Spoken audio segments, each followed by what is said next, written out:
C'était quand la première guerre de l'histoire? Bah, c'est presque impossible à dire. Certains pensent qu'on a toujours fait la guerre, d'autres qu'on se serait naturellement pacifié, et c'est à cause de la sédentarisation qu'on s'est mis à protéger les ressources. Après, ça dépend de ce qu'on appelle guerre. Si c'est juste plusieurs batailles, on peut revenir au moins jusqu'en moins 12 000, voire moins 14 000, avec les conflits armés de Jebel Sahaba. 61 personnes y sont enterrées avec des lésions osseuses cicatrisées. Ça veut dire qu'ils s'étaient déjà battus avant. La raison? À cette période, le nord de l'Afrique subit régulièrement des périodes sèches. La vallée du Nil devient un refuge pour les différents groupes de chasseurs-cueilleurs, les contraignant à une semi-sédentarité. Une grande densité de population dans un territoire aux ressources limitées, ça dégénère. Mais bon, ça ressemble plus à une succession d'attaques ponctuelles qu'à une véritable guerre. Là, je lis que la manière dont ils taillaient les pointes des armes suggère qu'ils essayaient de lacérer et faire saigner les victimes. Donc non seulement on se tape dessus depuis toujours, mais en plus on réfléchit à la meilleure façon de le faire. Toi qui es une spécialiste, tu saurais dire qui a eu les meilleures idées?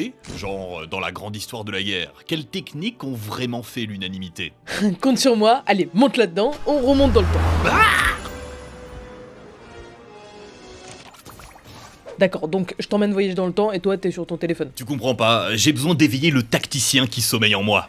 C'est quel jeu? Summoner's War. En gros, tu composes des équipes de monstres en essayant d'équilibrer leurs forces pour progresser dans des scénarios, donjons ou raids. Mais tu peux aussi rejoindre une guilde et combattre en multijoueur dans l'arène. C'est un RPG au tour par tour. Au départ, c'est simple à prendre en main, sauf qu'en fait, il y a une grande profondeur stratégique. Ils ont une vraie scène compétitive avec des championnats du monde et même une ligue européenne. Il doit y avoir beaucoup de monde pour que ce soit possible, non? Carrément, Summoner's War, c'est des millions de joueurs avec une communauté super active. Ils font plein d'événements in-game, mais aussi physiques. Le jeu est mis à jour régulièrement. En même temps, ils fêtent leurs 10 ans cette année. Ouais, ça a l'air génial, mais tu continueras plus tard, on est arrivé.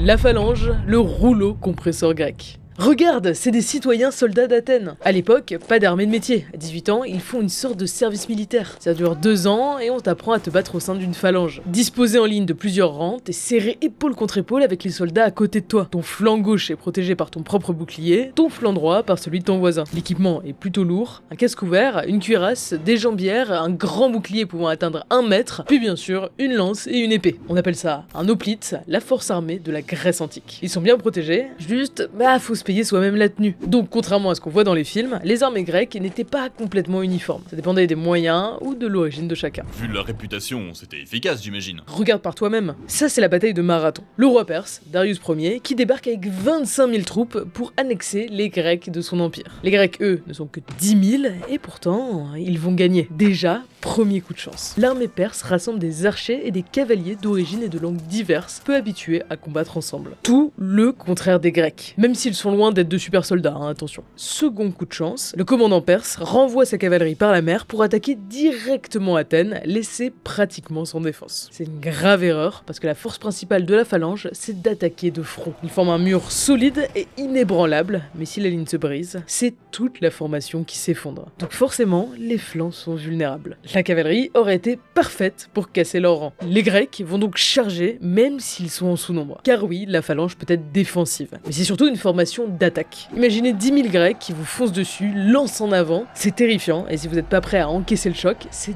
dévastateur. Ici, c'est ce qui va se passer. Les Perses sont mis en déroute et massacrés pendant qu'ils fuient. Bon, faut quand même retourner défendre Athènes. C'est de là qu'elle vient l'histoire du messager qui parcourt 42 km depuis la baie de Marathon pour aller alerter la ville. Athènes prévenue, les Perses renoncent et rentrent chez eux. Mais ça illustre bien le concept de la phalange. Une formation puissante, mais avec aussi beaucoup de faiblesses. Comme ils sont très peu mobiles, c'est facile de les prendre à revers, ils sont aussi plutôt faibles aux projectiles, et surtout, son efficacité dépend beaucoup de la capacité des hoplites à tenir la ligne de front. Par exemple, il y a un débat chez les historiens sur la manière dont s'affrontent deux phalanges face à face. Certains pensent qu'elles se rentraient dedans, puis qu'à la manière d'une mêlée de rugby, tout le monde se poussait jusqu'à que l'un des deux camps craque. D'autres que c'était un peu moins organisé, que seulement les premières rangées de soldats étaient dans la bataille et que leur objectif c'était de percer une brèche dans la défense adverse. Dans tous les cas, la plupart des soldats perdaient la vie une fois qu'ils commençaient à fuir. Donc suffit juste de les empêcher de charger, non? Si j'ai une lance plus grande que celle de mon adversaire, il peut rien faire. Exact. C'est ce qui va permettre à la Macédoine de conquérir toute la Grèce continentale, grâce à un roi Philippe II. Il introduit dans son armée une lance longue de 5 mètres, maniée à une main, la sarisse. Au sein de la phalange, les soldats des premiers rangs couchent leurs lances, formant devant l'adversaire une ligne de pique impénétrable, quasi invincible à toute attaque frontale, que ce soit des hoplites ou des cavaliers. Forcément, si l'ennemi ne peut les approcher, les Macédoniens n'ont plus besoin d'être si lourdement équipés et troquent leur armure en bronze pour une cuirasse en lin. Allégés, ils ont une plus grande mobilité. En plus, c'est moins cher. Plus de personnes peuvent se le payer, les Grecs, ne pouvant rien faire, enchaînent alors les défaites face aux Macédoniens. À la mort de Philippe II, son fils Alexandre le Grand monte sur le trône, la sarisse et son génie militaire lui permettent de conquérir la Perse en seulement 11 ans. Par exemple, lors de la bataille de Gaugamélès, il fait face à des chars dont les roues sont équipées de faux tournoyantes. Deux véritables tondeuses qui n'hésitent pas à faucher les jambes qui se trouvent sur leur passage. Mais il se laisse pas impressionner, créant plusieurs brèches volontaires au sein de sa formation. Les chevaux évitent naturellement les sarisses et s'engouffrent dans les pièges tendus par les Macédoniens, avant de se faire massacrer à l'arrière. Problème, Alexandre y meurt à même pas 33 ans. On divise alors son empire entre ses principaux généraux. Personne ne se contente du bout de territoire qu'il a reçu, provoquant guerre sur guerre. Pour prendre l'avantage, il n'y a qu'une solution, augmenter la longe des sarisses. Elles atteignent parfois 7,40 m. La longueur et le poids deviennent alors un obstacle à son maniement, complètement impossible de se défendre sur les flancs ou à l'arrière. Mais bon, on continue quand même de l'employer. De l'autre côté de la Méditerranée, Rome, qui utilise aussi la phalange, vient de subir une défaite humiliante à la bataille des Fourches Codines. Comment ?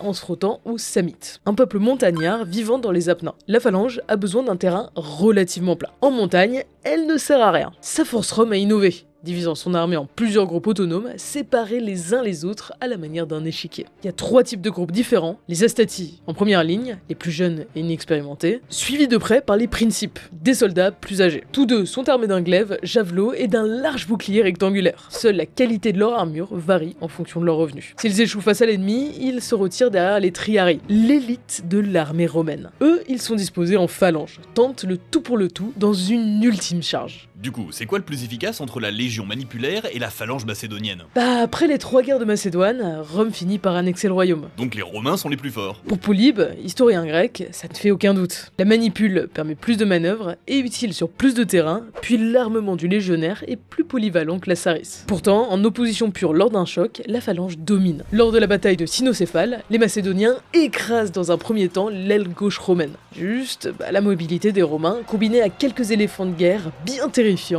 vont réussir à désorganiser les troupes macédoniennes. Encore une fois, c'est le même problème, la formation rompue, les soldats ne sont plus protégés par leurs voisins. Livrés à eux-mêmes, leur armement n'est pas hyper adapté au combat solo. Pour battre une phalange, faut compter sur d'autres troupes pour espérer casser la ligne adverse. De toute façon, comparer 2 formations, c'est pas toujours pertinent. Elles ne sont juste pas faites pour les mêmes choses. Et puis aujourd'hui, nos armes à distance sont quand même plus efficaces. D'ailleurs, je me demande qui a été le premier pro des fusils. Suffit d'aller voir de nous-mêmes. Gustave Adolphe, le père de la guerre des temps modernes. On est d'accord qu'au départ c'est un peu nul, non ? Ça dépend, si tu prends les toutes premières armes portatives, ouais, c'est rien d'autre que des canons miniatures qu'on portait à l'épaule ou posés sur des pics en bois. Alors ils vont se raffiner avec le temps, hackbut, arquebuse, puis le mousquet. Les coups sont pas hyper précis, mais tuent sur 200 mètres et traversent tout type d'armure. Par contre, le temps de rechargement est super long, plus ou moins 1 tir par minute. En plus, les armes restent lourdes. Mais ça ne les empêche pas de faire la différence sur le champ de bataille. Les premiers Européens à utiliser significativement l'arquebuse sont les Espagnols. À la bataille de Sérignol, leurs armes à feu permettent d'écraser aisément la cavalerie française, trop moyenâgeuse. Pour que les fusils aient enfin leur heure de gloire, faut attendre l'entrée en scène d'un homme que certains considèrent à l'origine de la révolution militaire.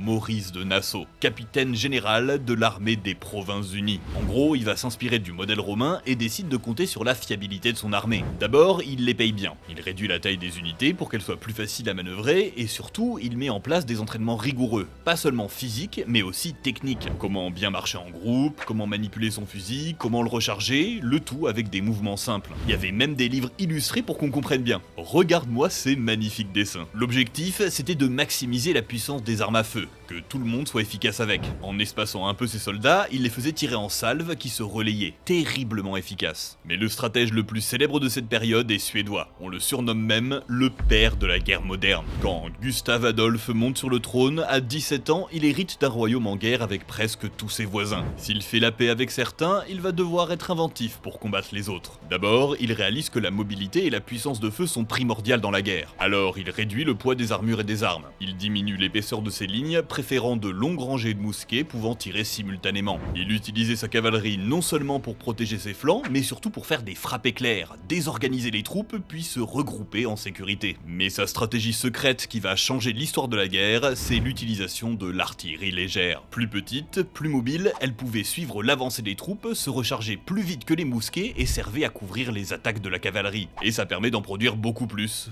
Gustave Adolphe peut alors compter sur la plus grande artillerie d'Europe. Par-dessus tout, s'inspirant de Maurice de Nassau, ses soldats sont entraînés à toutes les disciplines pour s'adapter sur le champ de bataille. Ainsi, ces cavaliers pouvaient, si besoin, utiliser l'artillerie ennemie après s'en être saisis. Lors de la bataille de Breitenfeld, opposée à l'armée du Saint-Empire germanique, ces canons tirent au moins 2 fois plus vite que ceux d'en face. Exténué, le général adverse ordonne de charger l'aile gauche suédoise. Mais l'artillerie légère se repositionne trop vite et les repousse. Les mousquets sont trop efficaces. Les Germains ont beau relancer de nouvelles charges, leurs tirs précis les empêchent d'avancer. Sur son aile droite, Gustave Adolphe en profite alors pour envoyer sa cavalerie attaquer l'armée ennemie. Sabre en avant, alors que son artillerie mobile réduit à néant les canons d'en face. Impréparée à une contre-attaque, l'armée impériale rapidement encerclée et mise en déroute. Gustave Adolphe, désormais surnommé le Lion du Nord, vient de remporter sa victoire la plus prestigieuse. L'artillerie légère se généralise alors en Europe. De plus en plus de canons sont employés au champ de bataille. La guerre devient plus sanglante, plus horrible pour les hommes, qui subissent alors amputation sur amputation. Si t'as déjà peur des canons, t'es pas prêt pour la suite. Comment ça? Bah, on fait une vidéo sur les meilleures formations militaires de l'histoire. Y a un type qu'on a quand même pas encore évoqué. Tu sais, celui qui a conquis la moitié de l'Europe, qu'on étudie toujours dans les académies militaires, dont les tactiques sont encore utilisées aujourd'hui. Bon, vu qu'on est reparti pendant un moment, j'avais une question. Summoner's War, si j'ai envie de m'y mettre, je vais pas avoir trop de contenu à rattraper? Au contraire, c'est le meilleur moment pour commencer ou revenir sur le jeu. Avec l'anniversaire, ils offrent plein de monstres via des activités, mais aussi des vélins pour en invoquer, notamment les vélins spécial 10 ans. Regarde, ça, c'est les nouveaux monstres qui viennent de sortir. Là, un événement unique qui permet d'invoquer un 5 étoiles de ton choix, des giveaways de skins, des tas de récompenses à récupérer pour les anciens et les nouveaux. Et puis tu peux jouer sur Android, iOS, mais aussi PC via Steam. Ok, tu m'as convaincu, ça fait trop envie. Pour ceux qui veulent rejoindre l'aventure, je mets un lien en description. Napoléon ou le génie militaire. Tu savais que si t'étais né dans la seconde moitié du 19e siècle, il y a de fortes chances que tu serves dans l'armée napoléonienne. C'est la loi Jourdan-Delbrel de 1798. Tout Français âgé de 20 à 25 ans peut être appelé au service militaire lors d'un tirage au sort. Ça procure à Napoléon un réservoir d'hommes infini. En à peine 10 ans, il lève plus de 2 millions de Français, sans compter les soldats réguliers et les contingents étrangers. En plus des hommes, il a aussi la meilleure artillerie de son époque. Grâce au système de grille de Beauval, les pièces d'artillerie sont standardisées et interchangeables. Ça veut dire que les canons sont les mêmes partout. De la production jusqu'au champ de bataille, tout est supervisé par le train d'artillerie, assurant à Napoléon un approvisionnement constant en canons. Il s'inspire également de l'essai général de tactique du comte Guibert et divise ses troupes en corps d'armée, eux-mêmes divisés en 3 ou 4 divisions. Une de cavalerie et 2 ou 3 d'infanterie avec leur artillerie. C'est le système divisionnaire toujours utilisé aujourd'hui. Napoléon organise ses corps d'armée en quadrilatère, chacun étant à un jour de marche du voisin. Il déploie ses forces sur toutes les routes possibles. L'adversaire ne sait plus par où on l'attaque, le danger vient de toutes les directions. Figé sur ses positions, il est pris de vitesse par l'empereur qui reconstitue son armée au dernier moment pour fondre sur l'ennemi.